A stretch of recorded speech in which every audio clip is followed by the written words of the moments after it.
আসসালামু আলাইকুম স্যার। ওয়ালাইকুম আসসালাম। বসে প্লিজ হ্যাভ এ সিট। তোমার আর স্যারের মধ্যে রিলেশন হলে তো এখানেই থাকতে। আসবো? হ্যাঁ বাবা ভিতরে আসো। ফাহাদ আসছে। এত রাতে? ও বললো যে ওর বাসায় জানি কি ঝামেলা হয়েছে সেই জন্য আসছে। আমি বললাম যে ঠিক আছে, আসছে যখন আমাদের গেস্ট রুম আছে এখানে থাকো, কিন্তু আমার মনে হচ্ছে যে ওর এভাবে একা থাকাটা ঠিক হবে না। তো তোর যদি আপত্তি না থাকে কালকে কি আমরা খুব হোমলি ভাবে একটা বিয়ের অ্যারেঞ্জমেন্ট করতে পারি, পরে তো বড় করে। তোমার যেটা ভালো মনে হয় বাবা। থ্যাংক ইউ, আমি জানতাম যে তুই এগিয়ে করবে।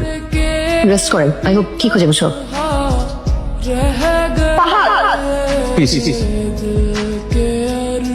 তোমার আমার সাথে থাকতে পারবা, আমার থাকতে আমার সাথে। আরে মেহেরিনের সাথে যার বিয়ে ফাইনাল করছি সেই ছেলে পরশুদিন দেখতে আসবে, সব ঠিকঠাক থাকলে রিং পরিয়ে চলে যাবে। আমাদের রিলেশনশিপটা আমরা এখানে স্টপ করা উচিত, আমাদের হচ্ছে না। ছেলে ইতালিতে থাকে, বয়স একটু বেশি কিন্তু অনেক টাকা পয়সা আছে। যে কোনো বিপদ আপদে আপনি আমাকে স্মরণ করবেন। বান্দা হাজির। হ্যালো, কে বলছেন?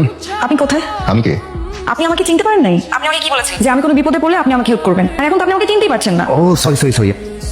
চল কোথায় যাবো? কাজে অফিস। কাজে অফিস? বিয়ে করবেন? কাজ অফিসে মানুষ কেন যায়? বিয়ে করতে যায়? হ্যাঁ তো বিয়ে করতে যাচ্ছি। কাকে বিয়ে করবেন? আপনাকে। আমাকে? আপনার ভাই আমার সাথে ডিচ করছে, আর আপনি ভাইয়ের কারণে আমার বাসা থেকে বিয়ে ঠিক হচ্ছে। আপনি জানেন কার সাথে বিয়ে ঠিক হচ্ছে? তার এত বড় ভুঁড়ি, কালো কুচকুচে, আমার থেকে অনেক বড়। তার বয়স কত জানেন? 50 বছর। শুধুমাত্র টাকা পয়সা ছাড়া কিচ্ছু নাই। আপনি কি জানেন এরকম একটা লোককে আমি বিয়ে করি? তো আমি কেন? আপনি বলেন নাই যে আমার বিপদে আপনি হেল্প করবেন, আপনি ছুটে আসবেন যে কোনো বিপদে আপনার সাথে যাতে আমি যোগাযোগ করি। আমার কাজ নিয়ে কোনো ইস্যু নেই, চিন্তা করুন। তোমার শাশুড়ি সালাম করো তো।